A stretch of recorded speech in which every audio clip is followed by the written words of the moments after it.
राम राम भाइयों। हमारा जीवन का उद्देश्य क्या है और हम यहाँ किस लिए आए हैं?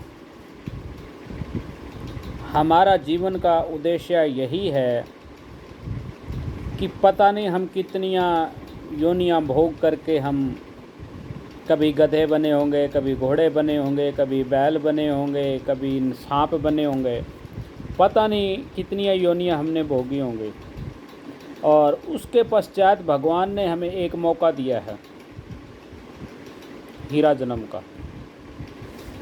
और ऐसा ये मौका बार बार नहीं मिला करता। हम उसी उद्देश्य में यहाँ लाए गए हैं ताकि हम बार बार मरण जीने से संकट से छूट जाएं। और जो हमारा उद्देश्य है वो अच्छे और भले कर्मों से के लिए ही है, बुरे के लिए नहीं है। इसी उद्देश्य ने भगवान ने हमें सृष्टि पे भेजा है।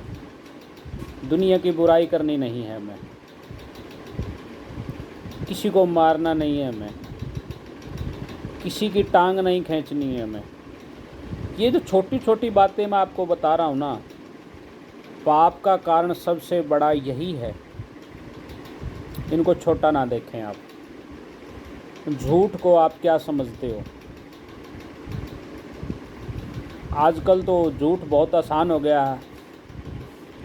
दूर होते तो हम कहीं 50 किलोमीटर दूरी पर कहते मैं रास्ते में पहुंच गया, 10 मिनट में आ जाता हूं, मैं ऐसा कर दूंगा। तो इस तरह से काफ़ी झूठ होते हैं जो इंसान 1 सेकंड में बोल देता है। हमें झूठ नहीं बोलना चाहिए सबसे बड़ा। और दूसरी बात रही कि हमें किसी का भी दिल दुखाना नहीं चाहिए।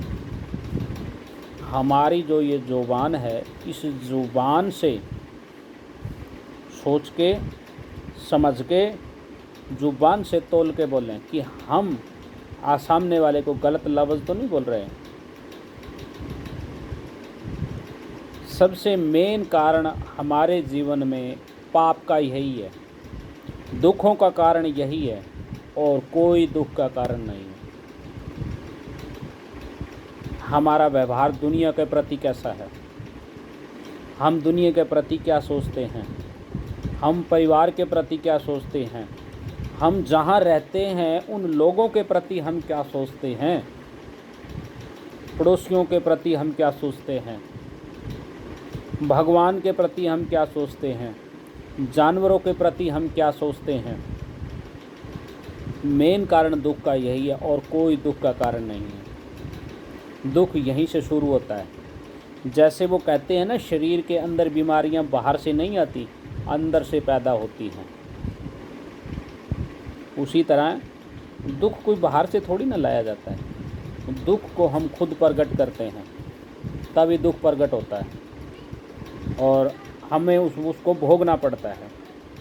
और फिर जब हम बड़े होते हैं तो या नौजवान हो या बूढ़ा, कोई भी हो, XYZ, हॉस्पिटल में हो, घर पे हो, तो हमें बीमारी घेर लेती है। तो उस समय हमें क्या याद आता है? हे भगवान, हमें ठीक कर दो। कौन से कर्म किए थे हमने, किसका दंड मिल गया हमें, ऐसा क्या कर दिया हमने, भगवान मुझे माफ़ कर दो। इन परिस्थितियों के आने से पहले अगर हम संभल चुके हैं, जाएं, बहुत बेहतर है। ऐसा दुख ना देखना पड़े। जय राम जी की।